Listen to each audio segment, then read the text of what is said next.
Poster क्यों फाड़ रहे हो? अगर उसे पता चल गया तो बहुत मसला बनेगा। ये जगह सरपंच की नहीं है, ये जगह मंदिर की है। मैं यहाँ पर इन्हें पोस्टर नहीं लगाने दूंगा।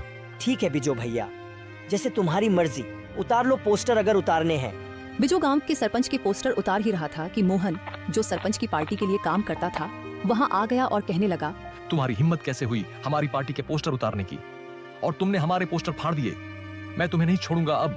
मोहन ने उसे खूब मारा और वापस अपने घर की तरफ चल पड़ा। मोहन जब घर पहुंचा तो उसकी माँ उससे कहने लगी, मोहन, तुझे शर्म नहीं आती जो तू पूरा दिन आवारा फिरता रहता है? तुझे पता भी है कि तेरा बाप कई महीनों से बीमार पड़ा है, हमारे घर के हालात भी ठीक नहीं हैं और तेरी बहन की भी शादी करनी है, लेकिन तुम्हें तो कोई फिक्र ही नहीं। बस हर वक्त अपनी पार्टी वालों के पीछे फिरते रहते हो। माँ, पार्टी ही मेरा सब कुछ है। वैसे भी मुझे गांव के सरपंच ने कहा था कि जब वो जीत जाएगा तो मुझे अपनी पार्टी में अच्छी जगह देगा और मेरी बहन की शादी का पूरा खर्च भी उठाएगा। बेटा, ये सब झूठ बोलते हैं। अब इन लोगों को तुमसे मतलब है, इसलिए ये लोग कह रहे हैं कि हम तुम्हारे लिए ये करेंगे, वो करेंगे। ये सब भी झूठ है। जब इनका मतलब पूरा हो जाएगा तो ये लोग खुद ही तुम्हें निकाल देंगे। इससे अच्छा है कि तुम खुद ही छोड़ दो और कोई और काम ढूंढ लो। माँ, और गांव के सरपंचों का मुझे पता नहीं, पर हमारे गांव के सरपंच पर मुझे पूरा यकीन है कि वो मेरे साथ धोखा नहीं करेगा और जो उसने मेरे साथ वादे किए हैं वो सब पूरे करेगा। आप बेवजह टेंशन मत लीजिए। वैसे भी आप तो हर वक्त घर ही बैठी रहती हैं। आपको क्या पता कौन सही है और कौन गलत। और एक बात और, अब मैं सरपंच और अपनी पार्टी के बारे में कोई भी बुरी बात नहीं सुनूंगा। जब राधा ने मोहन को अपनी माँ से इस लहजे में बात करते देखा तो वो गुस्से में बोली, मोहन, ये कोई तरीका है माँ से बात करने का? तुम भूल गए हो कि यही माँ है जिसने तुम्हें सब कुछ सिखाया है। सरपंच आएगा जाएगा पर माँ हमेशा माँ रहेगी। अब अगर दोबारा माँ से इस तरह बात की तो मुझसे बुरा कोई नहीं होगा। राधा, तुम भी चुप करो। वैसे भी तुम्हें और माँ को बस बहाना चाहिए मुझे बातें सुनाने का। मोहन ने ना ही अपनी माँ की बात सुनी और ना ही अपनी बहन की, और वो गुस्से में घर से बाहर चला गया। मोहन का बाप, जो कई महीनों से बिस्तर पर बीमार पड़ा था, जब उसने देखा कि उसका बेटा मोहन अपनी माँ और बहन से बुरे लहजे में बात कर रहा है तो उसकी आंखों में आंसू भर आए, लेकिन वो कुछ कर भी नहीं सकता था। ये कहानी है काली पहाड़ी के पास बसे हुए रामपुर गांव की, जहां रामू काका का घर था। रामू काका के परिवार में उसकी पत्नी गीता और उसके 2 बच्चे राधा और मोहन रहते थे। रामू काका अपने बच्चों से बहुत प्यार करते थे। उन्होंने अपने बच्चों को कभी किसी चीज की कमी नहीं होने दी। रामू काका जब काम के लिए बाहर जाते थे तो कई महीनों तक घर नहीं आते थे, ताकि वो अपने बच्चों के लिए कुछ बना सकें जो उनके बच्चों के काम आ सके। इसी तरह एक बार रामू काका काम के लिए शहर चले गए। वहां उनकी मुलाकात एक आदमी से हुई जिसने उनसे कहा, रामू काका, आप बहुत मेहनती हैं। आप कब तक ऐसे ही मेहनत करते रहेंगे? आपके लिए मैं एक कॉन्ट्रैक्ट लेकर आया हूँ। अगर आप इसे पूरा कर देंगे तो आपको बहुत ज्यादा पैसे मिलेंगे, जिससे आपके बच्चों का भविष्य भी संवर जाएगा। लेकिन ये काम बहुत मुश्किल है, इसमें आपको बहुत ज्यादा मेहनत करनी होगी। रामू काका ने थोड़ी देर सोचा और फिर जवाब दिया, मैंने अपनी पूरी जिंदगी मेहनत ही की है। अगर इस काम से मेरे बच्चों का भविष्य संवर सकता है तो यह भी कर लूंगा। रामू काका ने उस आदमी से कॉन्ट्रैक्ट ले लिया और अगले ही दिन काम पर चले गए। 2-4 दिन ऐसे ही गुजर गए। एक दिन रामू काका काम कर रहे थे कि अचानक बिल्डिंग से नीचे गिर पड़े। जान तो बच गई, लेकिन वो सारी उम्र के लिए अपाहिज हो गए। तब से आज तक रामू काका बिस्तर पर ही पड़े रहे और यही सोचते रहे कि उनके बच्चों का क्या होगा।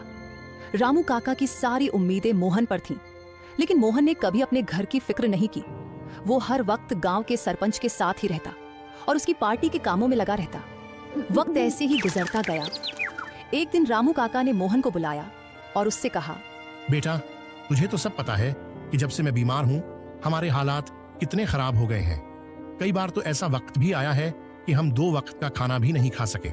बेटा, अब इस घर का बड़ा तू ही है, सारी उम्मीदें तुझ पर ही हैं। अगर तू ही अपनी माँ और बहन से बुरे तरीके से बात करेगा तो उनके दिल पर क्या गुजरेगी। और रही मेरी बात, आज हूँ कल शायद न रहूं, इसलिए गांव के सरपंच का पीछा छोड़ और कोई काम तलाश कर और अपने घर को संभाल लो। पिताजी, पहले तो आप बोलते ही नहीं थे, लेकिन आज बोल ही पड़े तो मुझे ज्ञान देना शुरू कर दिया। पहले माँ और राधा कम थीं, जो अब आप शुरू हो गए हो। और रही बात मेरी, तो मैं अपना रास्ता कभी नहीं छोड़ूंगा। वैसे भी आप तो बिस्तर पर पड़े रहते हो और मुफ्त की रोटियां खाते रहते हो। आपको क्या पता कि मैं अपने लिए कितनी मेहनत कर रहा हूं। आपको तो बस ज्ञान देना ही आता है और मैं ये सब कुछ अपने घर के लिए ही कर रहा हूं। मोहन इतना कहकर गुस्से से बाहर चला गया। मोहन की बात सुनकर रामू काका को बहुत दुख हुआ और रामू काका ने उस बात को दिल पर ले लिया। फिर अगली सुबह जब राधा रामू काका के पास आई तो उसे पता चला कि उसका पिता अब इस दुनिया में नहीं रहा। असली बात तो ये थी कि मोहन की बातों को रामू काका सहन नहीं कर सके, जिससे उनकी मौत हो गई। रामू काका की मौत से मोहन को कोई फर्क तक नहीं पड़ा, बल्कि वह अपनी बहन से कहने लगा, राधा, अब कब तक पिताजी का शोक मनाती रहेगी? क्यों मेरे कान खा रही है? वैसे भी हर किसी को एक दिन मरना ही होता है। क्या हो गया अगर पिताजी भी मर गए तो? राधा को मोहन की बात पर बहुत गुस्सा आया, लेकिन वो चुप रही। कुछ वक्त यूं ही गुजर गया।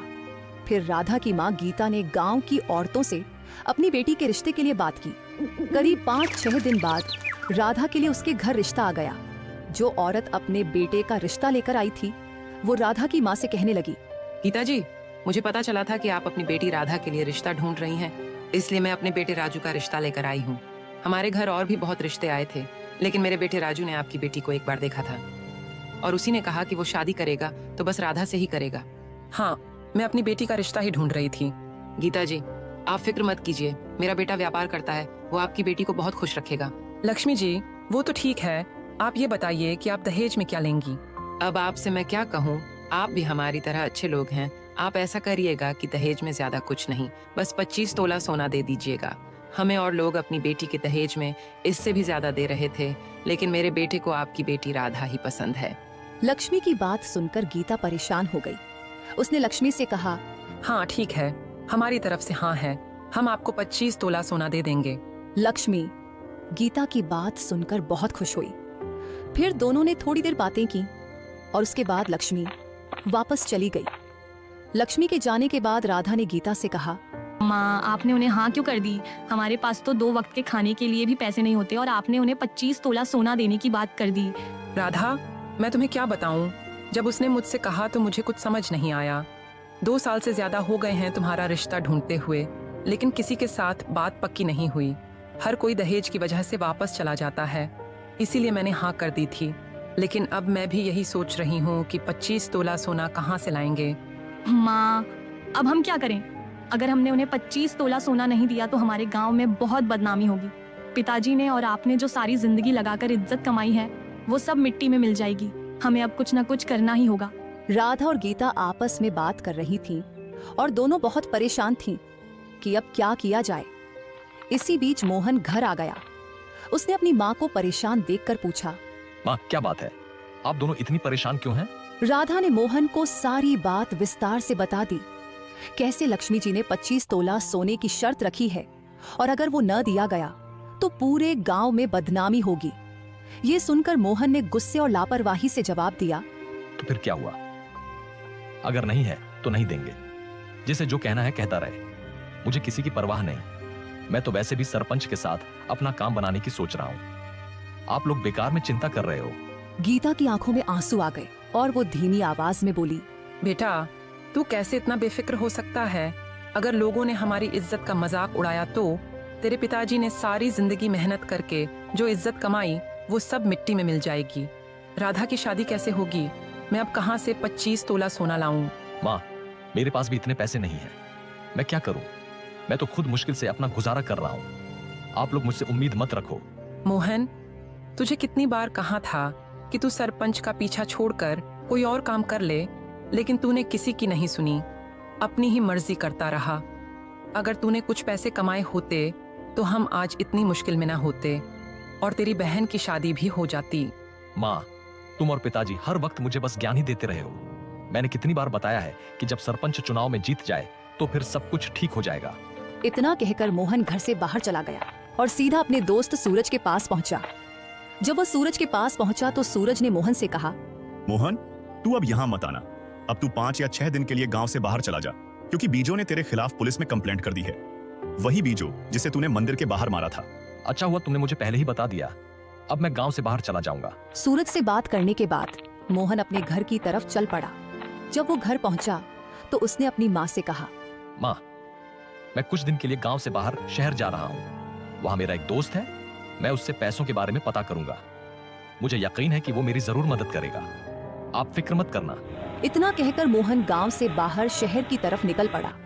कुछ ही समय में वह अपने दोस्त विजय के पास पहुंच गया।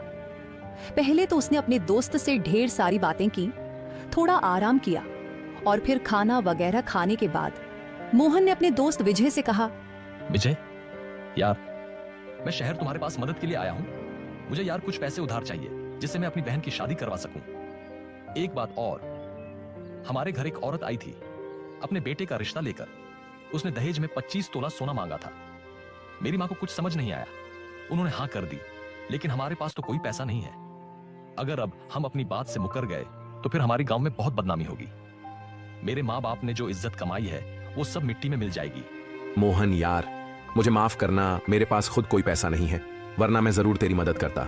अच्छा, वैसे मेरा एक दोस्त है जो सोने का काम करता है, वो शादियों के लिए जेवर देता है। तू अपनी कोई चीज गिरवी रख देना, फिर वो तुझे जेवर दे देगा। हम कल उसके पास चलेंगे, वो हमारी जरूर मदद करेगा। अगले दिन मोहन और उसका दोस्त विजय दोनों अजेश से मिलने के लिए उसकी दुकान पर चले गए। जब वो दोनों दुकान पर पहुंचे तो विजय ने अजेश से कहा, अजेश भाई, ये मेरा दोस्त मोहन है, इसे अपनी बहन की शादी के लिए 25 तोला सोना चाहिए। तू कुछ मदद कर दे, ये अपनी कोई चीज गिरवी रख देगा। विजय ने अभी अजेश से कहा ही था कि मोहन बोल पड़ा, अजेश भाई, मेरे पास गिरवी रखने के लिए कुछ भी नहीं है, बस ऐसे ही मेरी मदद कर दो।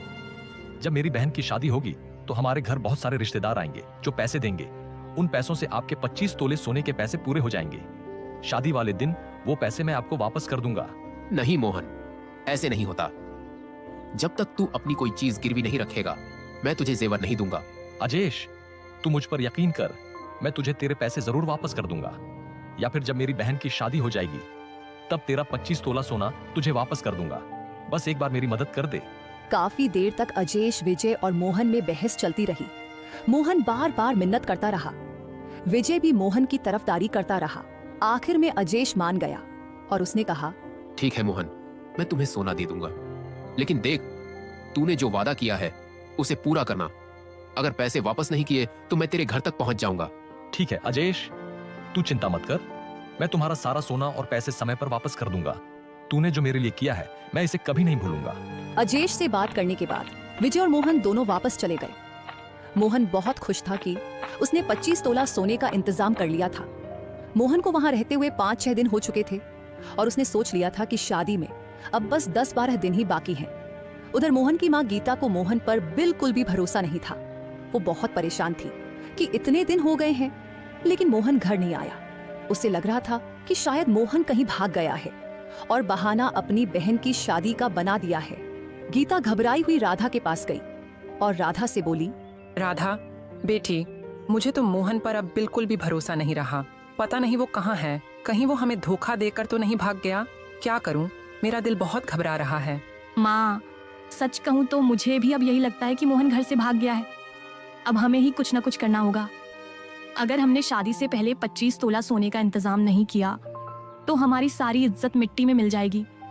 और रही बात मोहन की, तो उसे तो कोई फर्क ही नहीं पड़ता, चाहे हम मर भी जाएं। हाँ राधा, तू ठीक कह रही है। मैं कल सुबह अपनी बहन के पास जाऊंगी, शायद वो मेरी मदद कर दे। वैसे भी जब उसकी शादी थी तो मैंने भी उसे 10 तोला सोना दिया था। हो सकता है अब वो भी मेरी मदद कर दे। ठीक है माँ, आप सुबह जरूर जाना। भगवान करे बुआ हमारी मदद कर दें, नहीं तो हमारे पास और कोई रास्ता नहीं बचेगा। अगले दिन गीता सुबह के समय अपनी बहन सलीका के घर चल पड़ी। रास्ता लंबा था लेकिन काफी देर चलने के बाद गीता अपनी बहन सलीका के घर पहुंच गई। पहले तो दोनों बहनों ने खूब बातें की, पुरानी यादें ताजा की। फिर बाद में गीता ने सलीका को सारी बात विस्तार से बताई और उससे मदद मांगी। सलीका ने जवाब दिया, दीदी, मैं तेरी तकलीफ समझ सकती हूँ, पर अब मेरे पास भी कुछ नहीं बचा। पिछले महीने ही मैंने अपने बेटे की पढ़ाई के लिए सारा जेवर गिरवी रख दिया है। मैं तेरी मदद करना चाहती हूँ पर मेरे बस में कुछ नहीं है। चलो कोई बात नहीं सलीका, मैं अब चलती हूँ घर, अभी बहुत काम बाकी है। और हाँ, तू राधा की शादी पर जरूर आना, ठीक है? ठीक है गीता बहन, मैं जरूर आऊंगी शादी में। राधा सिर्फ तेरी अकेली की बेटी नहीं है, वो मेरी भी बेटी है। गीता को अपनी बहन के घर से भी खाली हाथ वापस आना पड़ा और दूसरी तरफ मोहन भी वहाँ से निकल पड़ा था अपने घर आने के लिए। इस तरह गीता और मोहन दोनों एक ही समय पर घर पहुँचे। फिर दोनों घर गए और मोहन ने अपनी माँ से कहा, माँ, अब तुम बिल्कुल चिंता मत करना, अब मैंने 25 तोला सोने का इंतजाम कर लिया है। मेरा शहर में जो दोस्त है उसने सोना दिलवाया है। बस शादी में जो पैसे इकट्ठा होंगे उन्हीं पैसों से हम सारा कर्ज उतार देंगे। मोहन, ये तो बहुत अच्छा हुआ। भगवान उसका भला करे जिसने हमारी मदद की है, वरना हमारे पास तो कुछ भी नहीं था। मैं तो दिन रात यही सोच सोच कर परेशान थी कि राधा की शादी कैसे होगी, लोग क्या कहेंगे। अब मुझे थोड़ा सुकून मिला है। बस बेटा, अब तू जल्दी से बाकी तैयारी भी पूरी कर ले ताकि सब अच्छे से हो जाए। फिर वो सब बहुत खुश थे, जैसे उन पर जो मुसीबत आने वाली थी वो टल गई हो। फिर उन्होंने शादी की तैयारियां शुरू कर दी और राधा की शादी पूरे धूमधाम से कर दी। राधा की शादी के बाद जब गीता और मोहन ने पैसे देखे तो पैसे सिर्फ 12 तोले सोने के ही बने। ये देखकर वो दोनों बहुत परेशान हो गए। राधा तो अपने ससुराल चली गई थी, लेकिन पैसे का इंतजाम पूरा नहीं हो पाया। जिस समय उन्होंने अजेश को बुलाया था वो भी वहां पहुंच गया और मोहन से कहने लगा, हाँ मोहन, पैसे का इंतजाम हो गया है। तुमने जिस समय मुझे बुलाया था मैं अब आ गया हूँ। जल्दी करो, मुझे मेरे पैसे दो। अजेश की बात सुनकर मोहन ने कोई जवाब नहीं दिया और जहां पर पैसे रखे थे उस तरफ इशारा कर दिया। अजेश वहां गया, उसने पैसे देखे और कहा, मोहन, ये पैसे तो सिर्फ 12 तोले के हैं, बाकी कहाँ हैं? मेरे बाकी तोले के पैसे कहाँ हैं? जल्दी बता। अजेश, मैंने भी अभी देखा है तो पता चला कि ये पैसे सिर्फ 12 तोले के ही बने हैं। अजेश, बात ये है कि हमारे आधे मेहमान तो शादी में आ ही नहीं सके क्योंकि हमने उन्हें बुलाया ही नहीं। हमने इसीलिए नहीं बुलाया था कि जब तक पूरे 25 तोले सोने का इंतजाम ना हो जाए तब तक सबको बुलाना मुश्किल था, वरना पहले बुला लेते तो बहुत बदनामी होती। अब जब इंतजाम हो गया तो सबको बुलाया भी, लेकिन जो दूर दूर से आने वाले थे वो नहीं आ सके। इसी वजह से पैसे कम बने हैं। कर लो अजेश, हम तुम्हारे पैसे वापस कर देंगे, बस थोड़ा वक्त दे दो, सब ठीक हो जाएगा। नहीं नहीं मोहन, अब मुझे अभी के अभी पैसे दे। और रही बात सोने की, वो मेरा नहीं है, वो मेरे मालिक के हैं। मैं उन्हें क्या जवाब दूंगा? मोहन, अब नाटक मत कर, मुझे मेरे 13 तोले सोने के पैसे दे, वरना मेरा 13 तोला सोना वापस कर दे। जा, अपनी बहन से वापस लेकर मुझे दे। मैं इससे पहले यहाँ से नहीं जाऊंगा। अजेश, मेरी बहन राधा तो शादी करके अपने ससुराल जा चुकी है, वो अब यहाँ नहीं है। मैं उसे वापस कैसे लाऊं? मोहन, ये मेरा मसला नहीं है, ये तेरा मसला है। तूने मुझसे वादा किया था कि तू पैसे वापस करेगा, अब तू अपनी बात से मुकर रहा है। अगर तूने मुझे मेरे पैसे नहीं दिए तो मैं तेरी बहन के ससुराल चला जाऊंगा और वहां जाकर उससे खुद सोना वापस ले आऊंगा। नहीं बेटा, तुम ऐसा मत करना, वरना मेरी बेटी का घर खराब हो जाएगा। हमें थोड़ा सा वक्त दे दो, हम तुम्हारे पैसे वापस कर देंगे। माँ जी, अब मैं और वक्त नहीं दे सकता, मैं खुद मजबूर हूँ। मेरे पास इसके अलावा कोई रास्ता नहीं है। अगर मैं सोना वापस लेकर नहीं गया तो मेरा मालिक मुझे जिंदा नहीं छोड़ेगा, वो मुझे जान से मार डालेगा। कृपया अपनी बेटी से मेरा सोना वापस मंगवा दो। काफी समय तक मोहन, गीता और अजेश के बीच बहस चलती रही। फिर आखिर में मोहन ने गुस्से में कहा, बस कर अजेश, अब ज्यादा धमकी मत देना। मैंने कहा ना, मैं पैसे का इंतजाम कर लूंगा। मेरी बहन की इज्जत का सवाल है, तेरी वजह से मेरी माँ भी रो रही है। अगर तूने फिर भी जिद की तो अच्छा नहीं होगा। थोड़ा टाइम दे, मैं वादा करता हूँ कि तेरे सारे पैसे वापस कर दूंगा। मोहन, वादा तो तूने पहले भी किया था, लेकिन तूने वो वादा तोड़ दिया। अब मुझे मेरे पैसे अभी ला कर दे, वरना मैं तेरी बहन के ससुराल चला जाऊंगा। ठीक है अजेश, जैसी तेरी मर्जी। अगर तुझे जाना ही है तो जरूर जा। और एक बात मैं तुझे बता दूं, उस गांव में सब इंसान शक्ल से तो इंसान है, मगर असल में जानवर हैं। और रही बात मेरी बहन के ससुराल की, वो भी बेहद खतरनाक लोग हैं। अगर हिम्मत है तो जा, ले जाकर अपना सोना। उस गांव का नाम सुंदरपुर है, पर यह मत समझना कि नाम सुंदरपुर है तो लोग भी अच्छे होंगे, वहां सब लोग खतरनाक हैं। मोहन की बात सुनने के बाद अजेश ने जवाब दिया, मैं किसी से नहीं डरता, वो मेरा सोना है और मैं उसे वापस लेकर ही आऊंगा। इतना कहकर अजयश वहां से चला गया।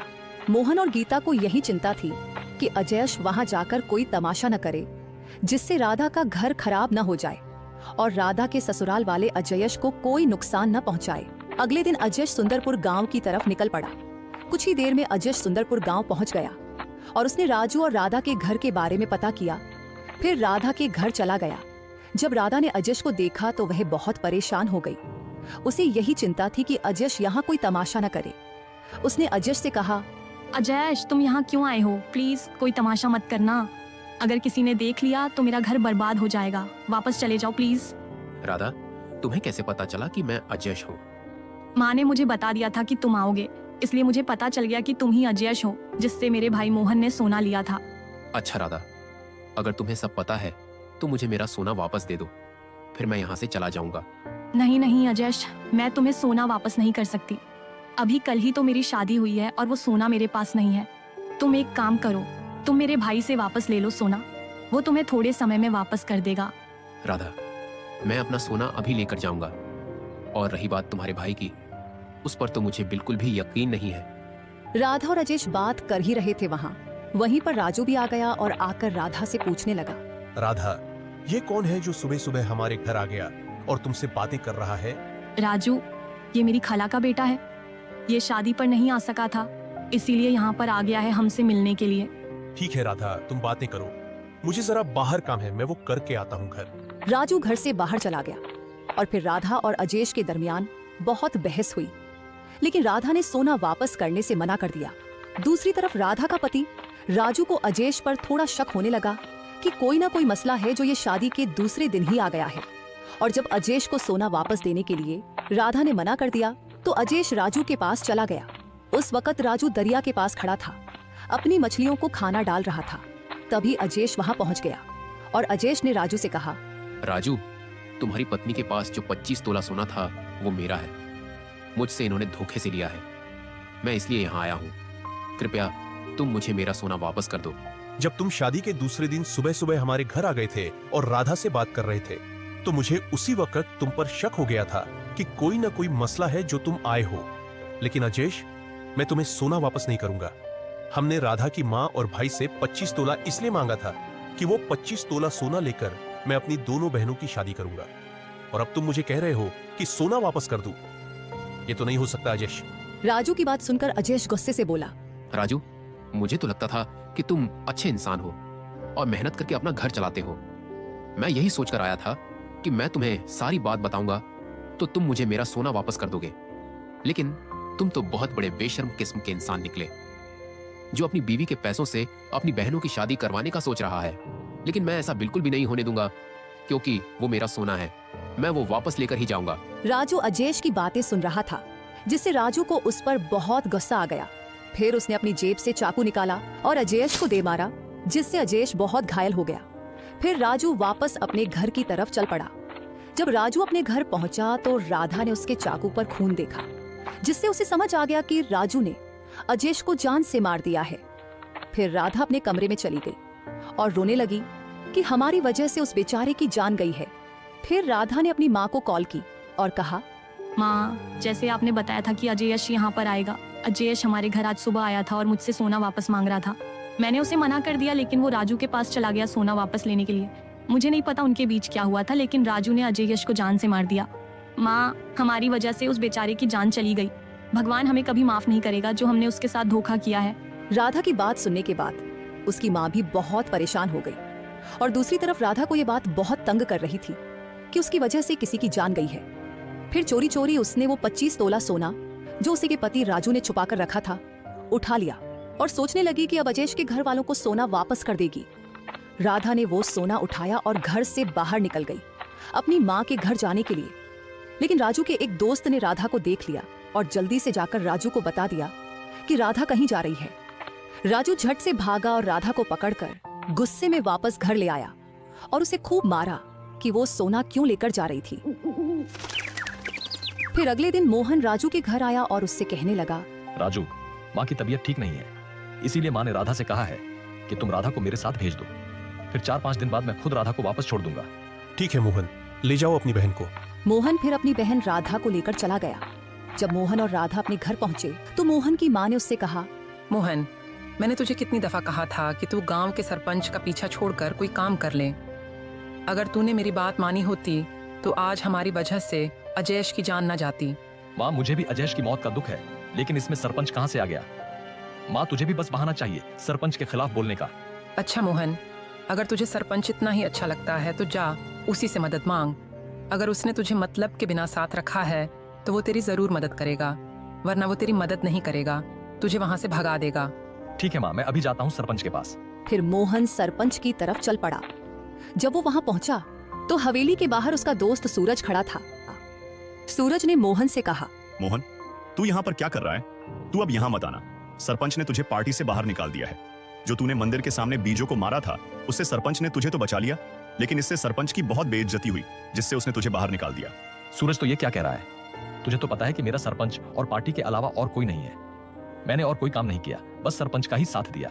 मोहन, हम क्या कर सकते हैं? हमें जैसा सरपंच ने कहा मैं वही कर रहा हूँ। सूरज की बात सुनकर मोहन बहुत परेशान हो गया और उसकी आंखों में आंसू आ गए।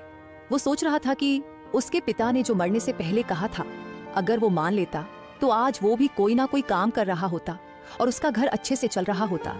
फिर वो घर की तरफ चला गया। जब वो घर पहुंचा तो उसने अपनी माँ को सारी बात बताई। मोहन, कोई बात नहीं। अगर सरपंच ने साथ नहीं दिया, मुझे तो पहले से पता था कि वह हमारी मदद नहीं करेगा, पर मैंने तेरी आंखें खोलने के लिए तुझे उसके पास भेजा था। अब तू फिक्र मत कर, सब ठीक हो जाएगा।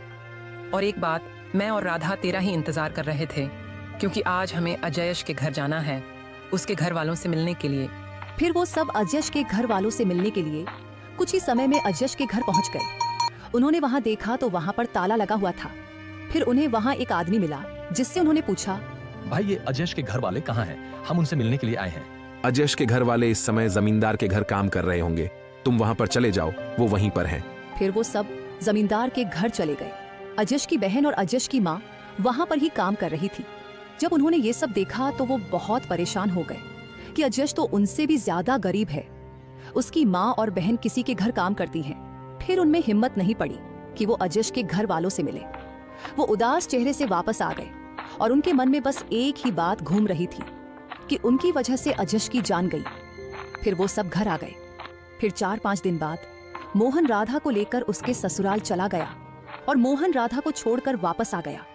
ऐसे ही वक्त गुजरता गया।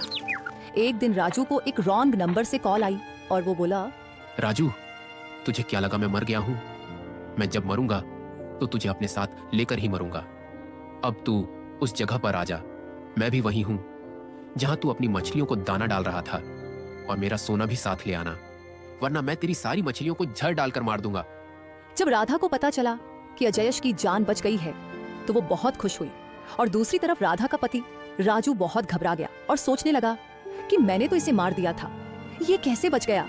असल बात तो ये थी कि जब राजू ने उसे चाकू मारा था तब वो उसी वक्त चला गया था, लेकिन अजयश ने हिम्मत नहीं हारी और अपनी जान बचा ली। फिर राजू वो 25 तोला सोना लेकर अजयश के पास चला गया और उससे कहा, अजयश, मैं तेरा 25 तोला सोना ले आया हूँ। अब तू मेरी मछलियों को कोई नुकसान मत पहुंचाना, और जो मैंने तुझे चाकू मारा था उसके लिए मैं तुझसे माफी मांगता हूँ। अजयश ने अपना 25 तोला सोना वापस ले लिया और अपने घर की तरफ वापस चला गया। फिर उसने वो सोना जिस दुकानदार से उधार लिया था उसे वापस कर दिया। इस तरह अजयश ने हिम्मत नहीं हारी और अपना सोना वापस ले लिया और फिर से अपनी जिंदगी पहले की तरह हंसी खुशी जीने लगा। दोस्तों, आपको हमारी कहानी कैसी लगी? अगर अच्छी लगी हो तो हमारे चैनल को लाइक करें, सब्सक्राइब करें और अपनी राय कमेंट्स में जरूर बताएं।